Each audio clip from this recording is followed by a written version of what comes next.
कैसे हैं आप सब लोग? Hope you all are doing great. I hope कि आप लोगों की पढ़ाई अच्छी चल रही होगी, आप लोग अच्छे से एग्ज़ाम्स की प्रिपरेशन कर रहे होंगे, कंपटीशन की तैयारी कर रहे होंगे। इस पैंडमिक पीरियड में आपकी जो ऑनलाइन एजुकेशन चल रही है वो भी अच्छी चल रही होगी। तो इसी गुड विशेस के साथ मैं आज का जो हमारा लेक्चर है वो स्टार्ट करना चाहती हूँ। और जो हमारी हिंदू लॉ की, हिंदू मैरिज एक्ट 1955 की लेक्चर सीरीज़ जो चल रही है, उसी के क्रम में मैं आज आपको आगे का जो लेक्चर है, जो कि हम सेक्शन 16 से शुरू करेंगे, उसको आज देख लेते हैं। तो सेक्शन 16 जो है वो लेजिटिमेसी ऑफ चिल्ड्रन की बात करता है। तो देखिए, लेजिटिमेसी मतलब वैधता। तो यहाँ पर बच्चों की वैधता को लेकर प्रावधान किया गया है। तो क्या कह रहे हैं इसमें? ये कह रहा है कि जो भी बच्चे वॉइड मैरिजेस से पैदा होते हैं या वॉइडेबल मैरिजेस से पैदा होते हैं, वो सारे ही बच्चे क्या होते हैं? लेजिटिमेट होते हैं। अब देखिए, इसमें एक अमेंडमेंट जब हुआ था 1976 में, यानी कि मैरिज लॉज अमेंडमेंट एक्ट 1976, उससे पहले जो इस तरीके के बच्चे होते थे वॉइड और वॉइडेबल मैरिजेस से जो पैदा होते थे, उनको इलेजिटिमेट माना जाता था। लेकिन इस 1976 के अमेंडमेंट के बाद जो इस तरीके के बच्चे हैं वो पूरी तरीके से लेजिटिमेट होते हैं और वो अपने जो इमीडिएट पेरेंट्स हैं उनकी प्रॉपर्टी को इनहेरिट कर सकते हैं। तो इसमें जो सेक्शन 16 सबसेक्शन 1 है वो ये कह रहा है कि जो भी बच्चे वॉइड मैरिजेस से पैदा हुए हैं, चाहे तो वो 1976 अमेंडमेंट एक्ट के आने से पहले पैदा हुए हैं या इसके बाद में, वो सारे ही बच्चे क्या हैं? लेजिटिमेट हैं। ठीक है। तो इसका मतलब जो 1976 का अमेंडमेंट एक्ट है उसका रेट्रोस्पेक्टिव इफेक्ट भी है और प्रोस्पेक्टिव तो है ही। इसके बाद जो सेक्शन 16 सबसेक्शन 2 है वो ये कह रहा है कि जो भी बच्चे वॉइडेबल मैरिजेस से पैदा हुए हैं वो भी क्या है? लेजिटिमेट है। लेकिन कंडीशन ये है कि ऐसे बच्चे वॉइडेबल मैरिज की जो एनलमेंट है उससे पहले पैदा होने चाहिए। मतलब जो डिग्री ऑफ एनलमेंट होगी उससे पहले ये बच्चे पैदा हुए होने चाहिए, तभी जो है वो लेजिटिमेट माने जाएंगे। इसके बाद ये कह रहे हैं कि जो सेक्शन 16 सबसेक्शन 3 है वो ये बता रहा है कि ये बच्चे जो वॉइड और वॉइडेबल मैरिजेस से पैदा हुए हैं उनकी जो प्रॉपर्टी राइट्स है वो केवल अपनी इमीडिएट पेरेंट्स की प्रॉपर्टी के ऊपर होगा, ना कि एंसेस्ट्रल प्रॉपर्टी या ऐसी प्रॉपर्टी जो वो इनहेरिट कर सकते थे किसी आंटी से, अंकल से या किसी ग्रैंड पेरेंट्स से, किसी से भी। ठीक है, आउट ऑफ ब्लड रिलेशनशिप। तो उन प्रॉपर्टीज़ को वो इनहेरिट नहीं कर पाएंगे। वो केवल और केवल अपने जो इमीडिएट पेरेंट्स हैं, अपने फादर या फिर अपने मदर, उनसे ही प्रॉपर्टी को इनहेरिट कर सकते हैं। तो इसको लेकर जो है ऑलरेडी एक केस सुप्रीम कोर्ट में पेंडिंग है और उसमें अभी सुप्रीम कोर्ट के संज्ञान में ये चीज़ है। अभी इस पे इंटरप्रिटेशन होना बाकी है, फुली इस इशू को कंसिडर किया जाना बाकी है। तो उस केस का मैं आपको नाम बता देती हूँ। केस का नाम है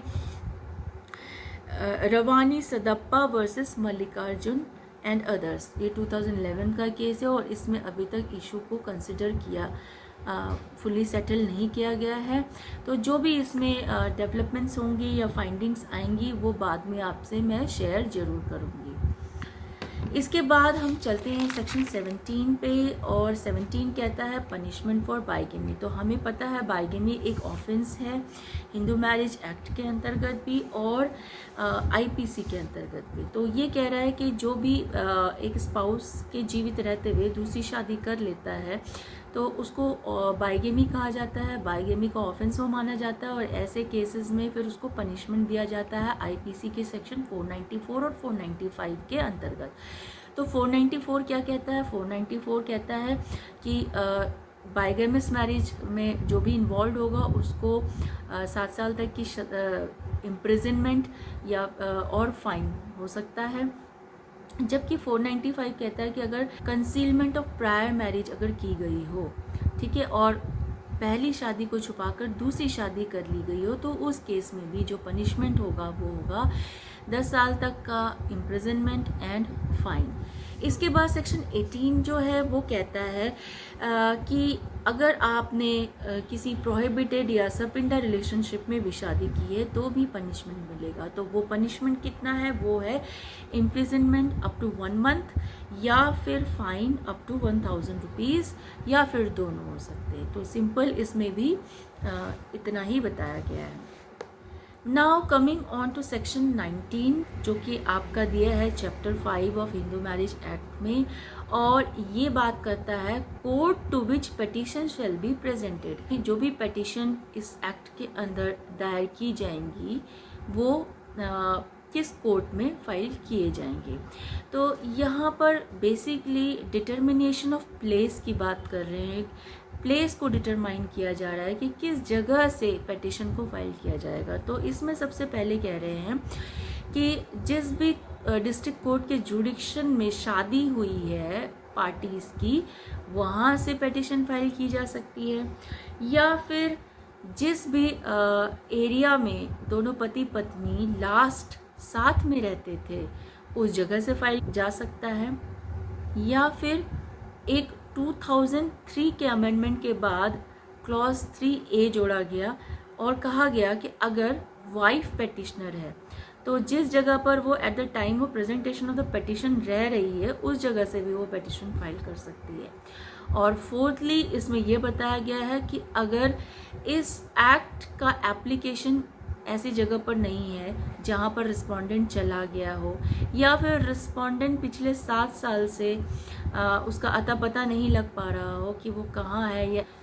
या वे लोग जो उसके बारे में जान सकते थे उनके द्वारा भी उसका अता पता नहीं लग पा रहा है, तो फिर इस केस में जो पेटिशनर जहाँ रह रहा है, जहाँ रिसाइड कर रहा है at the time of presentation of the petition, वो वहाँ से पेटिशन को फाइल कर सकता है। तो यही इतना ही आपका सेक्शन 19 में दिया है। Hope you like the video and इसी सीरीज़ में हम कल सेक्शन 20 करेंगे। Till then keep studying. Thank you so much.